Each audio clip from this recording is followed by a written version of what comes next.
Welcome to the Grow My Cleaning Company podcast with your host, Mike Campion. If you are passionate about the cleaning industry, you are in the right place. Love what you hear? Spread the word and tell the cleaning world this is the place to be. Want more? Check out www.growmycleaningcompany.com for free online video trainings, free ebook downloads, free blog posts, and of course, all the podcast episodes. Everything you need to grow your cleaning company is at www.growmycleaningcompany.com. And now, on with the show. Hello, Cleaning Nation. So glad to be with you once again. Welcome to the place that you will find everything you need to get the cleaning company that you have always wanted. Of course, if you want to be a guest on the show, if you got questions for me or want to hire me to speak at your next event, you can email our producer, Natalie, at growmycleaningcompany.com, or give us a call on the bat phone, 480-648-5149. Do it now. We love hearing from you, Cleaning Nation. Today, we have the amazing, the good-looking Benji Kohn from Citi Clean. And I say that for all of you on the video. We've actually got video, which is a ton more fun. Podcast folks, sorry. You're going to have to check it out on YouTube. Benji's been in the cleaning business for 14 years and a year ago decided to strike out on his own and create Citi Clean. Benji and his team serve the Huntington Beach area. So for all of you Americans, you know that's in California, and we hate him because the weather is probably bad where we're at, and it's probably awesome where he's at. That said, we're still going to let him live. If you want to reach out to Benji and his team, you get a hold of them at www.citicleanhb. And I had to ask, apparently HB means Huntington Beach. And Citi is spelled C-I-T-I, just like Citibank. Sorry, Citibank, if you have any trademark issues, come after Benji. Don't talk to me. But Citi Clean HB, Benji Kohn, welcome to the show, my friend. Thank you, sir. I highly appreciate it. As a U.S. Army veteran and former combat medic, the help you've given me, even though we've never talked yet, has been irreplaceable. And thank you just doesn't cover it. Man, my pleasure. And I got to tell you, Clean Nation, he and I were chatting for a couple minutes before the show, and he starts spouting out like, "Oh yeah, I'm a veteran, and I've done all this and all the good stories." I'm like, dude, back it down. Like I need save some for this stuff. So tell me your story, man. You gave me a little kind of look into it before we started. It was fascinating. Share with Cleaning Nation. Okay, just because it's an ADD society, I'm going to keep it quick. So Cleaning Nation's going to have to keep up on this one. Started doing hose drops out of 15, 20, 30-foot story buildings in San Francisco for a Stanley steamer. Then I went to Coit headquarters in Burlingame, California, worked there for a while. Hold on, back it up just in case there's some ignorant people out there, such as myself. What on God's green earth is a hose drop? Sounds terrible. Oh, okay. So imagine a gigantic building that's really tall, and you see a hose, maybe about 1,000, 1,500 square feet of hose coming out of the building, going all the way down to the truck mount.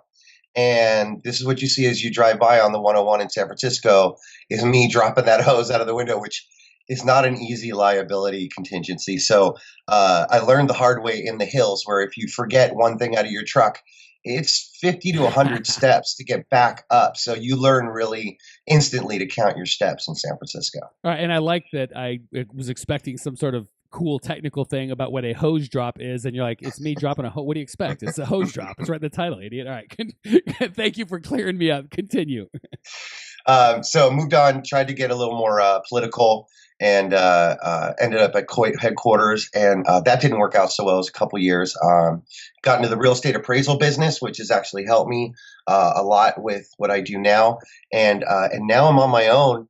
And when they say on your own, they really mean on your own. It is there's not a big support chain out there. So for people listening to this podcast, this kind of stuff, this guy right here, this is where it's at. It's very important for you to assimilate this information if you want to go ahead, because just like the book says, because I always look for books.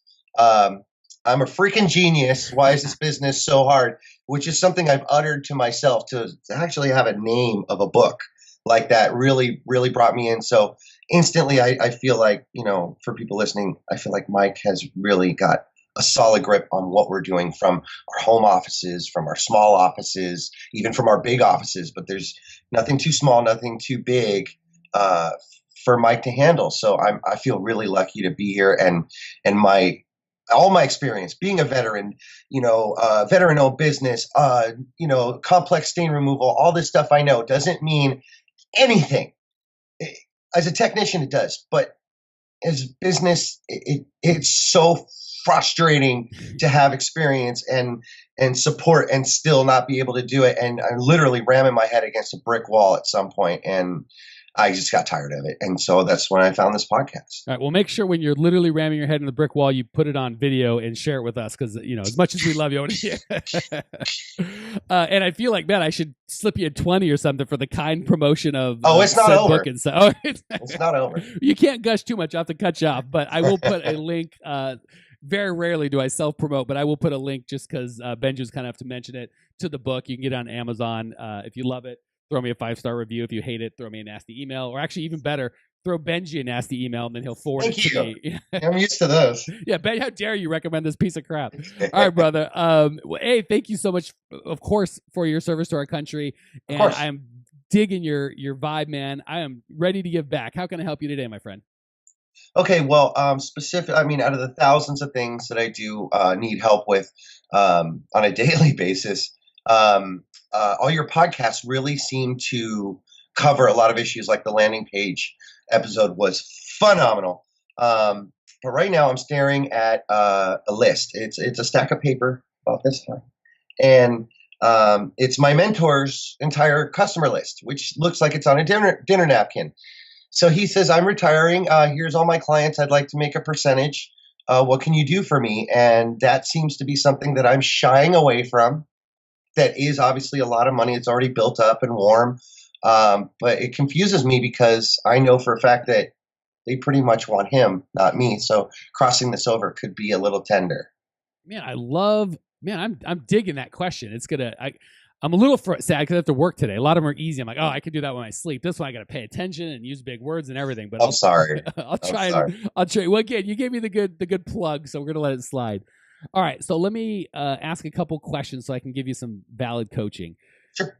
What I hear you saying is you've got a friend, a mentor, an older person in business that's done some good things. He likes you, you like him. He is done working, but would still like a little bit of money. You are willing to work and would like more money. And he's saying, hey, you go do these jobs and give me whatever you guys agree is fair. And I will, that'll be that. Yeah.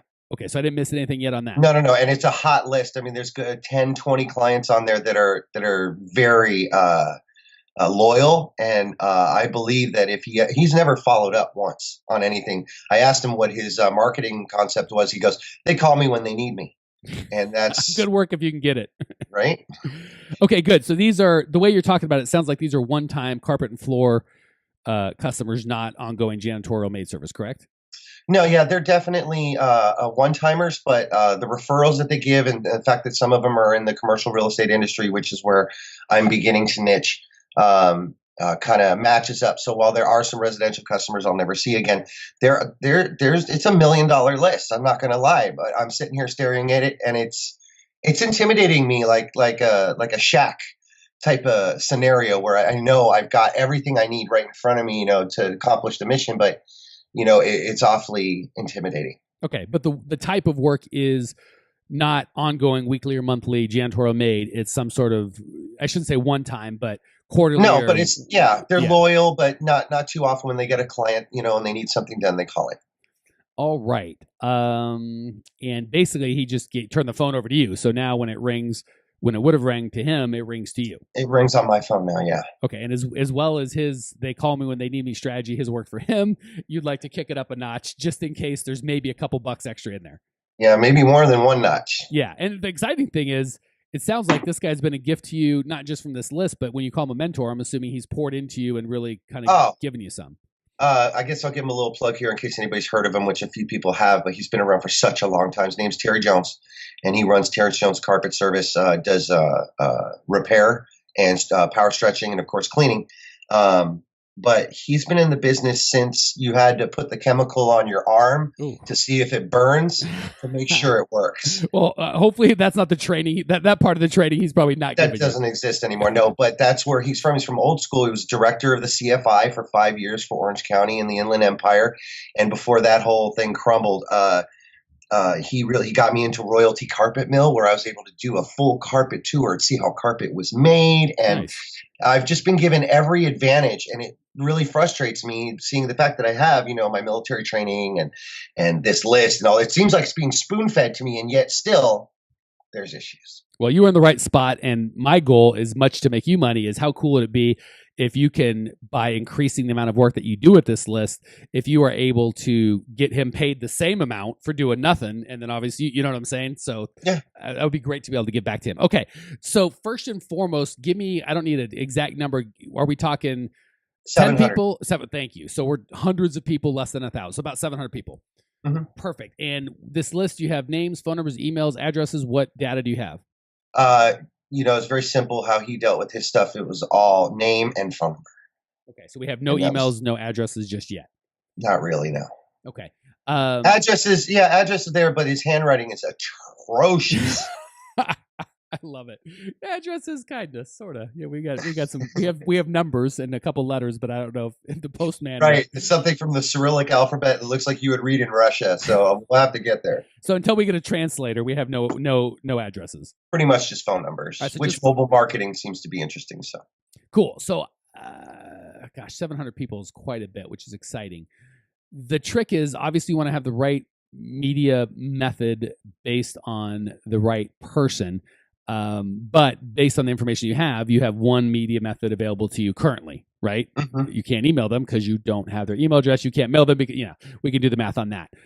All right. So and again, I love this because you and I think before we talked, you kind of gave me a brief idea of what you're asking, but I've got better information now. So I'm on the spot making up, if I woke up in Benji's shoes, what would I do? First and foremost, and you're going to punch, I'm glad that you're way over Huntington Beach because you're probably going to punch me in the face.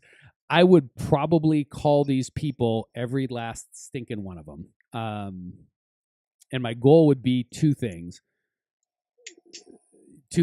One, to get their pain. What is it you're looking for? What would I have to do to make you never call me again? And what would I have to do to make you give me work today? Okay. Why? Is it? And again, just so you know, not just Benji, but Cleaning Nation, there's going to be a lot, when you do this sort of stuff, there's going to be a lot of, they haven't really thought it through. So they're going to say stuff like, I just need the lowest price, which is not true because they don't all drive Hyundais. Some of them drive Mercedes and they don't always look for the lowest price, right? And so if that's really what they want, they're not good customers for you. But, pardon, if they just haven't thought it through and that's just their knee-jerk response, it's your job to coach them through and help them understand what that looks like. So I would probably call all 700. I'm dying saying this because it's easy for me to say and a lot of work for Benji. That's Again, okay. 2 goals. And this isn't ongoing. Like you're going to call this is your only strategy, but this has got to be the first strategy. So first strategy, call and find out what it is that they want. Okay. Again, what keeps you up at night? What are you passionate about? If I had to do what one thing could I do that you'd never hire me again, no matter what happened in the end of the earth? And what thing could I do where if I doubled my prices, you'd still hire me every time? Like that kind of information. Wow. Again, there's another gem. That's a writer downer. What would I have to do if I doubled my price, you'd still use me no matter what? That's one of my favorite questions. Loyalty. Well, and it's hard for them to then say, I want the lowest price. And if they said there's nothing you could do, I only care about price, you go, great. And you take them off your list. I got 690. Exactly. Well, we're not a fit. Glad I could, save us both some time. That would be the first thing. The second thing I would do is say, God, I just be quick, kind of be cognizant of if you can tell they're on the phone, like I got to go, make it quick. And if they're conversational, enjoy the conversation, but quickly just say, hey, I'm working with, right? I don't know that I'd say, this guy's retired and totally, be honest, of course, but he's still got a few years left though. We can see what we can squeeze out of him. Yeah. So just be transparent, but you just give the indication I'm partnering with this guy. And he said that you're an amazing client, which hopefully is the case. And he wanted me to call and make sure you're okay. Yeah. If he said they suck, just leave that part out. Right. And I just wanted to call and find out why you love them, why you hate people, talk about life. They'll tell you and then say, believe it or not, I've got 700 people I'm going to call. Would you have any interest once I got done with all the 700 people of what everyone else is saying they would double the price for and what we'd have? Is that anything you'd be interested in? 8 out of 6 are going to go, well, yeah, of course I'd be interested in that. Oh, why don't you give me your email address and I will shoot that data to you as soon as I finish it. I'll let you know what everybody said. So again, you don't ask them for the email address first. They don't want that. You ask them if they'd be interested in this thing that they're going to be interested in, i.e. what they're their kind of counterparts in the industry Right. love, and then you email back to them. So that's how I'd start, because the address is a little different. You can get that generally from the interwebs, right? Because you have the name and the company name, I'm assuming, not just the person's name. Okay, so you should have been clear. You have the company name, the person's name, and the phone number. So I'd probably get the address if and when it's time to kick it up to direct mail. I'd probably get the address from the internet and not bother them with that. But the email address, that's a different one. So that would be step one. Call 700 people, gather the pain. If you just do this, and this will probably take you a month, you will be better educated on your customer than anyone in the entire universe. There will be no one that knows, literally, because you'll be better than me, because I'm in Phoenix. I don't know what, you rich fancy people in Huntington Beach are into, and no one's going to hey, you know what? Let me interrupt you real quick. Huntington Beach is not what it was. It's being overbuilt. It's probably going to sink at some point because they build so many buildings. And then there's a lot of drug problems right on Beach Boulevard now. So even people with $750,000 homes are getting these walkers. So I don't know what's going to happen to Huntington Beach, but I know for a fact that the water will always survive. Yes, until they swallow you up into the earth, in which case, we'll move on to the other water source. Well, then hopefully Phoenix. Yeah, exactly. All right, cool. So that would be step one. Step two, obviously, start a drip marketing campaign where you're going to email them once a week, give or take. And the value on that is people are so into how often. As long as it's interesting and of value to them, you can literally email them daily. Wow. But it's such a huge, as long as it's interesting and valuable to them. So help me God, if you're like, we are going green, we have these employees, me, we just blah, blah. No. If it's and again, how will you know what's interesting to them? I don't know. You just talked to 700 of them. What did they tell you is interesting to them, right? Yeah, the psychographics, exactly. Yeah, exactly. Pick up. Yeah, what are they passionate about? What keeps them up at night? What are they scared? Were they Trump or were they Hillary? Are they pro-military, anti-military? Do they drink? Do they hate alcohol? Are they smokers, not smokers? How do they feel about pot? These are the kinds of things that you'll know. So then, step one, call 700 people. Step two, and gather their information and their pain. Step two, start a drip email campaign. And then now you're at a point where you can really, now you've got options. So those are the for sure two. So those are what I would do no matter what. And now I'll give you 2 or 3 options that you can do. Pick and choose the ones that you like, right? These aren't. So those first two, I don't see another way to go about it. That's kind of I don't want to say mandatory, but for sure you're going to want to do those. I'll give you 2 or 3 other things. You could start a Facebook group and invite them all to it and have them share best practices. I think we hit a winner with Benji. We got the evil laugh, and for everyone on the video, I got the evil laugh and the smiley point. So that's a double win. So you can start a Facebook group, and again, you got their email address, so now you can do anything you like with them. You want to make it more sticky, right? First, you just have the phone number, and if you're not physically calling them on the phone, and you know as well as I do, business 20 years ago when I had a business and the phones went down, we're like, well, we go home. Now we wouldn't even notice. It would be the internet, right? That's true. We want to move them from that phone, which they probably used to do 90% of their business on and now do 3% of their business on, to the internet, which is where they do their work. So you want to be more sticky. So first you just have the phone, you move to email. Next, you just have the phone and email. You move to this relationship where they're like, oh, when Benji emails me, it's something good and valuable to me. Kick in a Facebook group. Oh, and I did want to mention, I'm sure you're in it, Benji, but for all the Cleaning Nation, it's like, oh, wow, yeah, I feel that same lack of community, and I love the podcast, but I still feel it's just me out here. Join the Facebook group. It's totally free. I think, 1,100 y'all now. Natalie is much better at posting in that thing than I am, so I'm pretty crappy at it. But Benji's in there, and I'll task him with anytime anyone says anything interesting, I'll make him respond. So A, join the Facebook group. It's free. B, feel free to create a Facebook group of your own community. It doesn't cost anything. So that's probably the second thing I do. Third thing, if you really wanted to start kicking it, is at that point you could start making offers. And I usually like a 10-to-1 ratio. So I want 9 emails of here's something of benefit to you before there's 1 offer of selling something. Or here's a discount, or here's why you should buy this thing now, right? You got 700, you email. If you get a 30% open rate, that's 210 people that read your email. If you get a 3% total click rate, that's 21 clicks. That's you can drum up some business pretty good. Just don't hit that. And the referrals out of that would be great too. That would be another ask, right? One of the emails could be, hey, do you love it? Whatever, who could I share this with? All that sort of good stuff. So yeah, Facebook group would be good. Another way you could do it is offers, right? Here's a reason because I'm, taking over, or we just this, or we had your, and again, the offer should be based on their pain. I don't like price. It's supposed to be $80. You can get it for $6. No, you guys told me this is what's important to you. So I'm going to give you this free upgrade, or I'm going to make my service better than most people would get. So again, anytime it's an offer, generally not price based, but increased in service based. Facebook group would be another way to add value. You could start, at that point, you could do all sorts of stuff. You could, go out to their place and do a video interview, get testimonials, stuff like that. I love that person-to-person contact. It seems to be the best way to do things, but you can't start there. I know that. Well, and you could when you get a customer, right? So you might say, hey, when whoever is the next 5 people to sign up, we're going to do a video interview, and we'll make a cool little video that you can put on your website included. See how that's extra service as opposed to less price. Add value. Yeah, and that's a ton of value. It's a ton of fun. And guess what? You're creating content, just like you and I. You're helping create content for my audience. But guess what? I'm creating content for your audience, right? If you this video, you could share with those 700 people and go, I'll be damned. Look at him. He's on the podcast. The guy gave me, and he's doing exactly what he said he's going to do. This is the kind of guy that's out there following through and trying to learn. So you could use the same concept in terms of making content with your customers that's a value to them and a value to you. Good Lord. Wow. It's already been circle of life.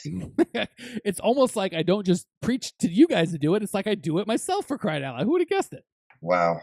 That's just absolutely brilliant. Thank you so much for just, I was so lost before I found this information, and believe me, I've had every advantage in the book, and still to fall flat on my face is pretty hard to swallow, Dude, I've done this long enough where I can kind of get a vibe of how people are going to do just based on the questions that they ask and the follow-up questions and the way they deal with it. Oh, wait, for those of you on YouTube, I've got a cat in the background. He's sighted. She looks adorable. He's wanting some free coaching. He will be cleaning soon. Hello, cat. All right. And just by the quality of questions, the way you're going, I have no doubt you were going to crush it, my friend. All right. We went way over. We're going to hit the lightning round because I've been yakking and I want to get some more of Benji's. I've been excited for this. I've been preparing for this. Oh, we've got preparation. I don't know what I'm going to do. All right. 3 quick questions. You're going to hit me with 3 quick answers that are going to be amazing. Okay. Question number 1, what's the best piece of advice you've ever received? The best piece of advice I ever received was an oldie but a goodie. Came out of Stephen R. Covey, I believe it was. You will be the same person you are now in 5 years. You'll be the exact same person, except for the people you meet and the books you read. I didn't know that was Covey. I've heard that. I'm not sure. Somebody's going to have to double check me because I don't want to infringe on any copyrights. Maybe I was reading the book when I found that out, but still, that piece of information has led me every day to surround myself with smarter people, which is what I'm doing right now, and to continue to read books seems to be what really changed me from being average to being, to on the road to superstar.